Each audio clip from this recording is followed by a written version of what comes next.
पाकिस्तान पाइंदाबाद, अरशद नदीम जिंदाबाद। इस अर्ज़े वतन की मट्टी का कर्ज चुकाना हो तो कोई इन जैसे लोगों से पूछे जिन्होंने कठिनाइयों से गुजरकर पाक सरजमीन का नारा फजा में बुलंद किया हो, जिन्होंने आजमाइशें झेलकर सुखों का सुख पाया, जिन्होंने बिगड़े हुए हालात में खुद से ज्यादा वतन की मट्टी के फरोग के लिए काम किया। पाकिस्तान की जरखेज मट्टी का शानदार सपूत अरशद नदीम, जिसे दुनिया लोहे के बाजू वाला और हवा में उड़ान भरने वाला वो परिंदा समझेगी जिसने वसाइल न होने के बावजूद पाकिस्तान का सर फखर से बुलंद कर दिया, जिसने वतन अजीज के लोगों को वो खुशी अता की कि सब अरशद नदीम कहने पर मजबूर हो गए। जी हाँ, बिल्कुल आपको खुशी की खबर देते चलें कि अल्हम्दुलिल्लाह अरशद नदीम ओलंपिक्स के उफक पर जगमगाने वाला सितारा बन गया। ओलंपिक्स की 118 साल की तारीख का रिकॉर्ड तोड़कर अरशद नदीम ने पाकिस्तान के लिए पहला इनफरादी ओलंपिक गोल्ड मेडल जीत लिया। पाकिस्तान की धरती पर उतरने वाला ये इंसान कोई आम इंसान नहीं बल्कि वो शाहकार है जिसने सोना उगलते हुए नेज़े से तारीख रकम कर दी और 32 साल के तवील अरसे के बाद पाकिस्तान को ओलंपिक्स में गोल्ड मेडल नसीब हुआ। इस गोल्ड मेडल पर सारी कौम खुशी से निहाल है। अरशद नदीम का ओलंपिक्स में पाकिस्तान की नुमाइंदगी करते हुए जेवलिन थ्रो में गोल्ड मेडल लाना पाकिस्तान के लिए किसी नेमत से कम नहीं। ख्याल रहे कि पाकिस्तान ने आखिरी मर्तबा 8 अगस्त 1992 को ओलंपिक्स मेडल पर कदम रखा था, जबकि कौमी हॉकी टीम ने बार्सिलोना ओलंपिक्स में नीदरलैंड को 3 के मुकाबले में 4 गोल से शिकस्त देकर कांसी का तमगा जीता था। जबकि पाकिस्तान ने आखिरी मर्तबा 1984 में ओलंपिक्स में गोल्ड मेडल जीता था, जो कि हॉकी टीम ने ही दिलवाया था। अब की बार 2024 में होने वाला ओलंपिक्स पेरिस में हो रहा है, जिसे पेरिस ओलंपिक्स का नाम दिया गया, जिसमें पाकिस्तान की कुल 7 एथलीट्स ने हिस्सा लिया। लेकिन पाकिस्तान की नजरें अरशद नदीम पर थीं।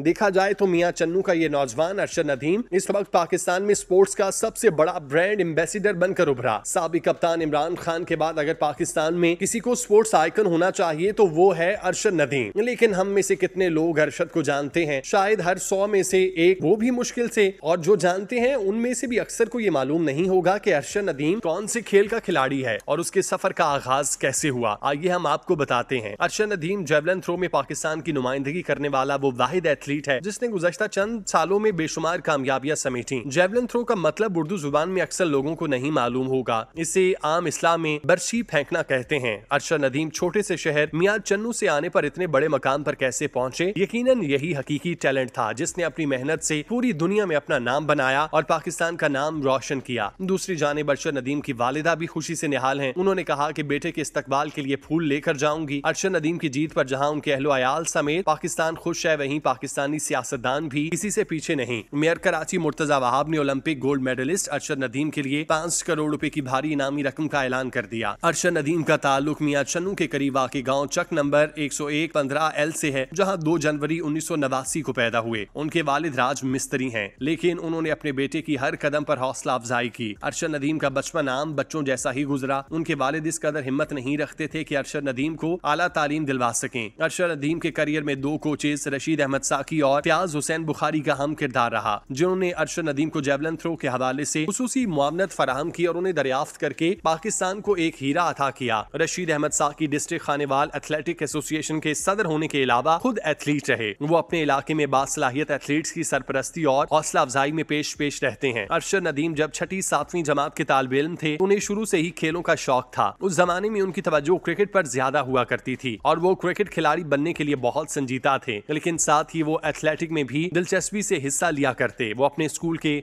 बेहतरीन एथलीट थे। रशीद अहमद साकी कहते हैं कि मेरे अरशद नदीम की फैमिली से बहुत अच्छे मरासिम हैं। मुझे याद है कि एक दिन उनके वालिद मेरे पास आए और कहा कि अरशद नदीम अब आपके हवाले, ये आपका बेटा है। मैंने उनकी ट्रेनिंग की जिम्मेदारी संभाली और पंजाब की मुख्तलिफ एथलेटिक मुकाबलों में हिस्सा लेने के लिए भेजता रहा। अरशद ने पंजाब यूथ फेस्टिवल और दीगर सूबाई मुकाबलों में कामयाबियां हासिल की। वो कहते हैं, यूं तो Arshad Nadeem shot put, disc throw और दूसरे इवेंट में हिस्सा लेते थे, लेकिन मैंने उनके दराज कद को देखकर उन्हें जेवलिन थ्रो के लिए तैयार किया, जिस पर उन्होंने खुद भी खासी मेहनत की। अरशद नदीम की मेहनत को देखते हुए उनके कोच ने उन्हें वापटा के ट्रायल्स में भेजा, जहां वो सेलेक्ट हो गए। अरशद नदीम का सफर मियां चन्नू के घास वाले मैदान से शुरू हुआ, जो उन्हें कॉमनवेल्थ गेम्स में ले गया। अरशद नदीम के मौजूदा कोच फयाज हुसैन बुखारी हैं, जिनका ताल्लुक पाकिस्तान वापटा से है। वो खुद बैनुल अक़वामी एथलेटिक मुकाबलों में पाकिस्तान की नुमाइंदगी कर चुके। अरशद नदीम शादीशुदा हैं और एक बेटे के बाप हैं। अरशद नदीम अपने खानदान के साथ एक मुतवस्सत लेकिन अच्छी और पुरसुकून जिंदगी बसर कर रहे हैं। अरशद नदीम ने बतौर एक प्रोफेशनल एथलीट 2015 में अपने करियर का आगाज किया। अरशद नदीम अब तक ओलंपिक, आलमी चैंपियनशिप, दौलत मुश्तरका खेल, एशियाई खेल, जनूबी एशियाई खेल, इस्लामी यकजहती खेल और और एशियन जूनियर चैंपियनशिप का हिस्सा बन चुके। अरशद नदीम ने अपने पूरे करियर में 5 गोल्ड मेडल और 3 ब्रॉन्ज मेडल अपने नाम किए, जिनमें उनका ये 5वां गोल्ड मेडल कल रात ओलंपिक्स में जो जीता वो है। अरशद नदीम ने करियर के शुरुआत में 70.46 मीटर की थ्रो करके सबको हैरान किया। बाद अज़ां गुवाहाटी भारत में 78.33 मीटर, जकार्ता इंडोनेशिया में 80.75 मीटर, मशहद ईरान में 86.38 मीटर और बर्मिंघम इंग्लिस्तान में 90.19 की जेवलिन थ्रो करके न सिर्फ उन्होंने कामयाबी समेटी बल्कि बहुत से वर्ल्ड रिकॉर्ड भी अपने नाम किए। गुज़श्ता रात पूरी दुनिया से शिरकत करने वाले जेवलिन थ्रो के माहिर एथलीट्स में से अरशद नदीम ने गोल्ड मेडल की दौड़ अपनी दूसरी थ्रो 92.97 मीटर की फेंकी और वर्ल्ड रिकॉर्ड कायम करके दुनिया की आंखों के पर्दे खोल दिए। ओलंपिक्स से पहले अरशद नदीम के पास रिसोर्सेज की शदीद किल्लत थी, लेकिन उन्होंने इन हालात के बावजूद अपने आप को मजबूत रखा और डटे रहे। पाकिस्तान का सरमाया अरशद नदीम हमारी आंखों का वो तारा है जिसने मायूस कौम को खुशी की रमक अता की और पाकिस्तान को इस वक्त गोल्ड मेडल से नवाजा जब पाकिस्तानी दस्ते में गए। पाकिस्तानी ओलंपिक्स के पाकिस्तानी एथलीट हमें मायूस कर चुके थे। वहाँ उम्मीद की किरण अरशद नदीम थे, जिन्होंने मुल्क पाकिस्तान के लिए ऐसा कारनामा सर अंजाम दिया कि शायद ही कोई कर सके। हमारी दुआ है कि मालिक कौम के इस बेटे को हमेशा अपनी अमान में रखे और ये हमेशा पाकिस्तान की तरक्की के लिए अपनी खिदमत पेश करता रहे। आमीन।